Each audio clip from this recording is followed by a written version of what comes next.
We like to think that we're pretty savvy people and have a healthy skepticism about things that seem too good to be true. That'll be the Nigerian prince I've just been emailing about a financial matter. Let me just... Oh. But while we're wise to most of the tricks we come across, for some reason we keep being taken in by mobile game ads, which present the games therefore one way, only for the reality to be very, very different. Watch on for 7 of the most misleading mobile game ads we've ever seen, and we're on Instagram like basically all the time. Enjoy, and don't worry about spoilers because none of these ads are anything like the games they're for.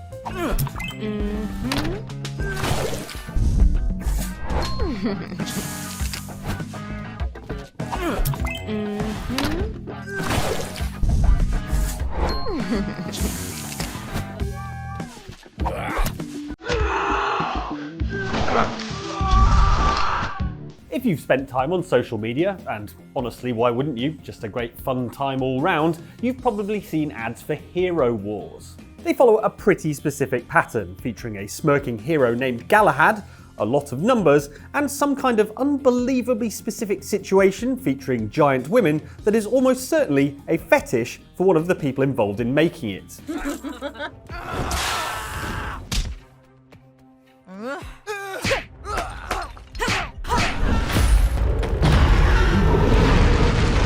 In fact, there are lots of them like this, each presumably super serving one specific subreddit community.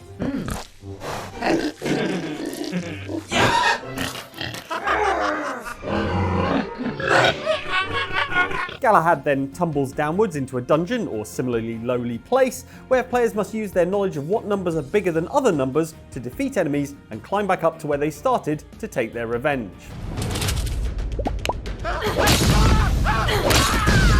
And hope that this doesn't awaken anything in them. This looks satisfying and straightforward and may well encourage you to download Hero Wars, like the apparently 190 million other people who have done the same. And that would be when you discover that Hero Wars is in fact nothing at all like the ads you saw on Instagram or YouTube, but is in fact an idle game that requires almost no input from you whatsoever.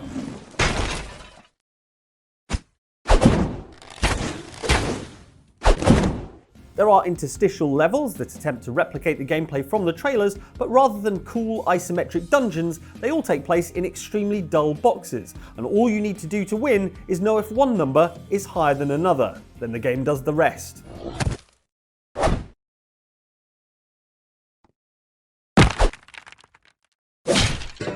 And worst of all, if people were only downloading it for the weird giant women doing weird stuff to you, there's 0% of that as well.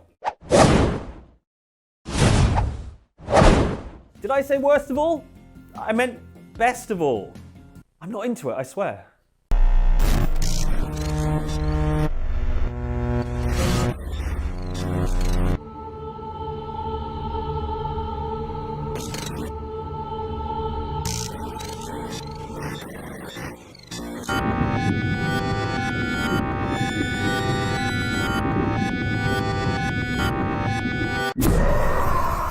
Imagine if Pokemon were a horror game. I mean, you do already crush living creatures into tiny balls and make them fight each other, and half the Pokemon kidnap children or have a skull for a hat or eat people's dreams. But apart from that, anyway, Pokemon but horror is what you would be fully justified in expecting from mobile game Evertale, if all you'd ever seen of it were the many, many ads it puts out on YouTube and other social media platforms. Here's an example.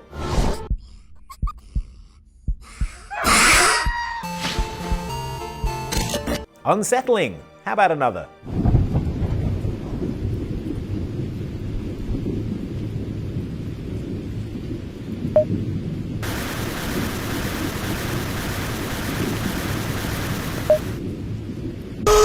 Spooky. These ads make it clear that while Evertale is a Pokemon-like game in which you catch monsters and battle them against each other, there is also a dark undercurrent of supernatural horror in this world, with phrases like, "Now you must face the consequences of your actions." And clips of trainers cooking and eating their knockoff Pokemon. Pretty dark stuff. So if someone involved in the game could maybe get in touch and explain why when you load up Evertale, it looks like this.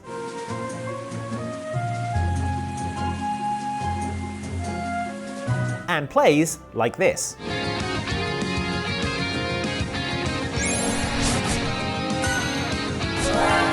The art style is nothing like the pixely Pokemon-style sprites found in the trailers, and the gameplay is your standard ultra-slow turn-based RPG fare. And hardly anyone gets snatched by shadowy arms and explodes in a column of blood.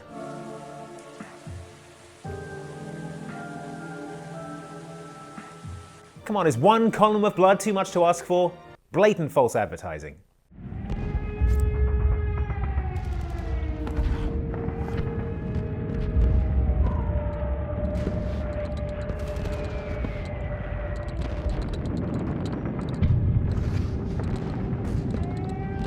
World War II lasted for 6 years between 1939 and 1945, and if you're wondering how much of that the publishers of mobile game Warpath managed to cram into 4 minutes and 52 seconds of cinematic trailer, the answer is all of it. Staggering in its ambition, the Warpath cinematic trailer shows troops heading to the front line.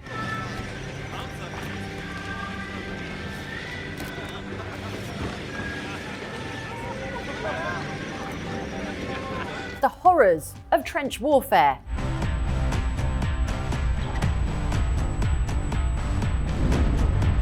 Tanks rolling into a besieged city.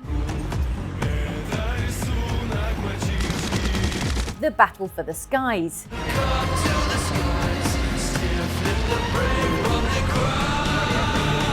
And even a reasonably poignant allegory for the fact that in war, there are no winners.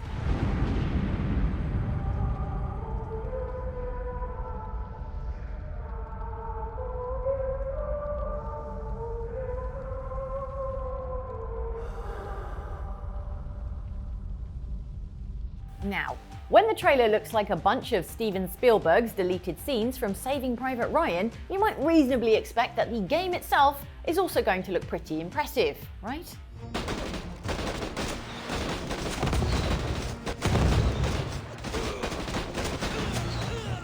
Whatever! Victory! Huh, maybe the real game is hiding somewhere behind this early noughties strategy game.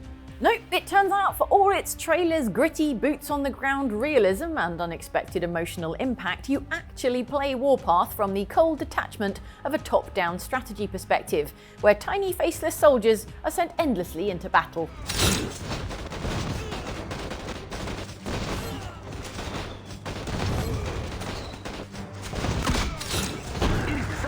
Which leaves us wondering how exactly one of the most spectacular game trailers we can remember ended up being a trailer for this ropey-looking game. The only explanation is that the briefcase labelled Game Development Budget got mixed up with the briefcase labelled Marketing Budget. Just use two different kinds of briefcase, guys. Shooting or puzzle? I think I'll try puzzle. Wow, the Minotaur looks so scary. The treasure is locked. Let's use lava to defeat Minotaur first. The plug below and release the lava. Now the treasure is mine. Oh no, the treasure fell down too! There's a good chance you've heard of Ebony, and there's an even better chance that those of you who have heard of it still have no clue what Ebony is. And no, it's not the name of this lady. Well, in the most disappointing reveal since The Wizard of Oz turned out to be just some guy, Ebony is in fact broadly a city-building strategy game, but with mini-games thrown in. These mini-games are designed in whatever is the most popular style of mobile game at any given time. Previously, it was pull-the-pin style puzzle games. At the moment, it's a sort of deeply rubbish top-down shooter.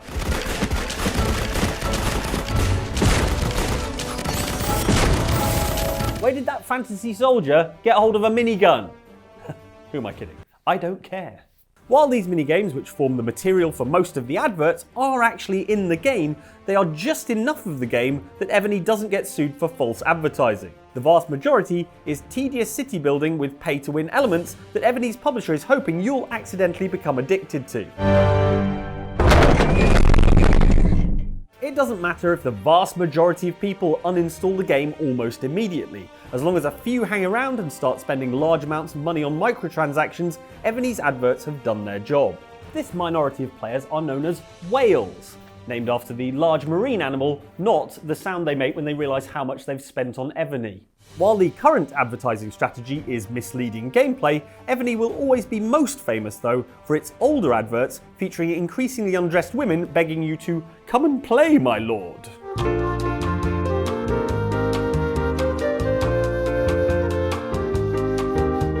These started out vaguely medieval fantasy themed, like the game, but eventually just became filling the banner ad with boobs and promises that the game could be played discreetly. It's not because people would be embarrassed to be caught looking at pornography, it's because they'd be embarrassed to be caught playing Ebony.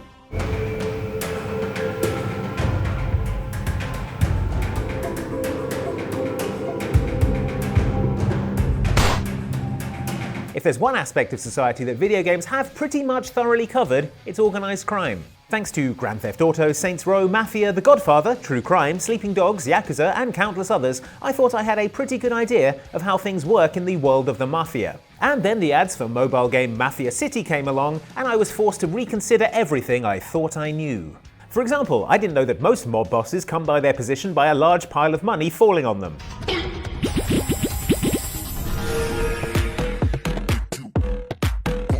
Or by literally fishing wealth and, women out of a canal. In fact, if you just watch Mafia City ads, chances are you won't have any idea what kind of a game it is. Is it a choice-based visual novel? Yeah!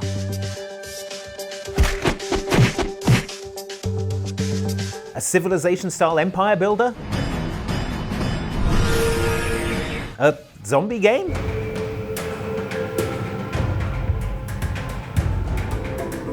The answer is, in fact, none of these, because Mafia City is more similar to a game like Clash of Clans, where you spend all your time building facilities, training your units, and upgrading your buildings so your Mafia squad can go out and fire wildly into the street in the general direction of your ill-defined enemies.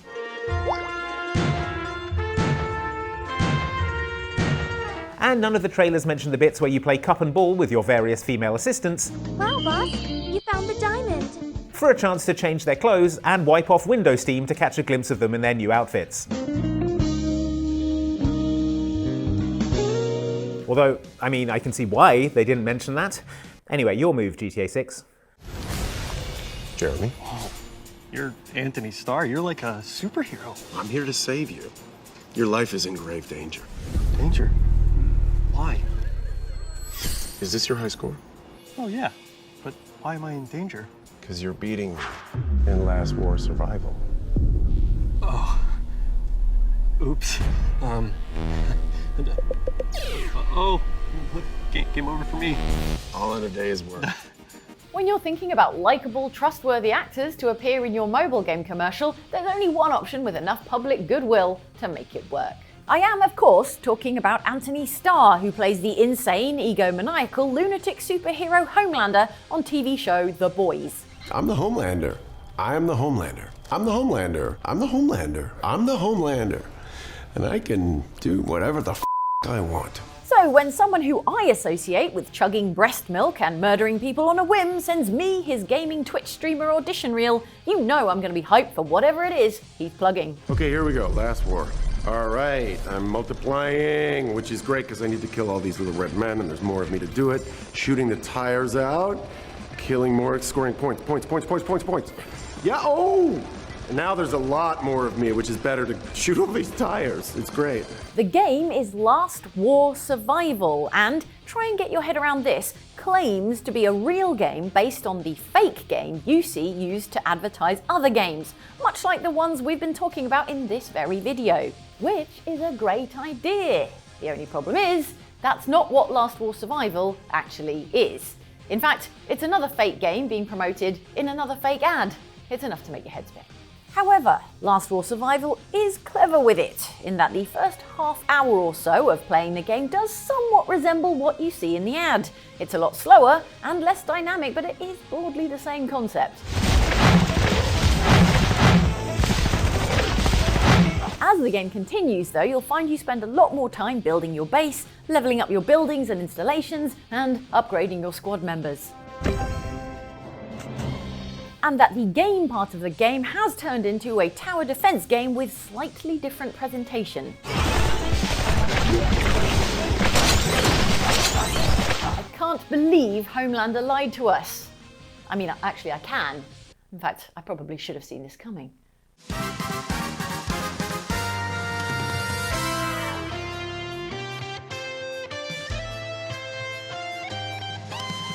World's End Club is a puzzle adventure game, which is funny because I thought it was what it feels like you've joined every time you open social media these days. World's End Club was an early project from Tokyo Games, which was founded by key members of Spike Chunsoft. So when the launch trailer for the game on Apple Arcade featured 11 kids participating in a death game called Game of Fate, longtime Spike Chunsoft fans thought they knew what they were in for. The time limit is 1 hour. If there's no winner when time is up, everyone loses. That's because some of Spike Chunsoft's most famous games had a similar theme. Both the Danganronpa series and the Zero Escape series featured similar themes of gamified teen endangerment. You heard me. Shoot me. Huh? It's a bold strategy. Let's see if it pays off for him.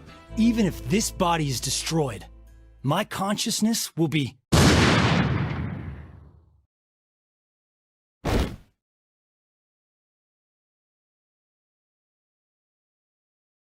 No! Carlos! No! No! Wow, just an all-time bad idea.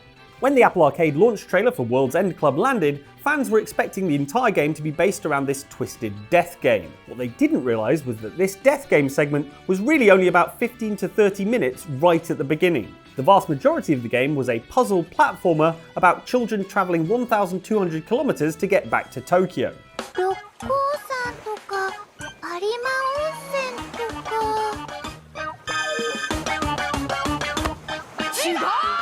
What's more, Danganronpa and Zero Escape were visual novel-style puzzle games, with Danganronpa featuring dating sim elements, and the Apple Arcade trailer only showed fleeting glimpses of the actual gameplay, so plenty of fans of those previous series who downloaded World's End Club will have been nonplussed by what the game turned out to be.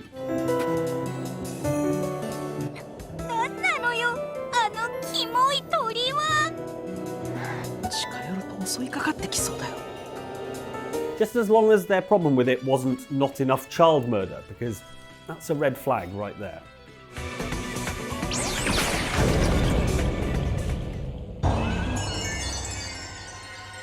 Hey, thanks so much for watching this video about misleading mobile game ads. If you would like to watch another video from us or Outside Extra, we have this one here in which Mike sets fire to $1 billion cash and then does a sort of performance with Beyonce and Lady Gaga and Taylor Swift.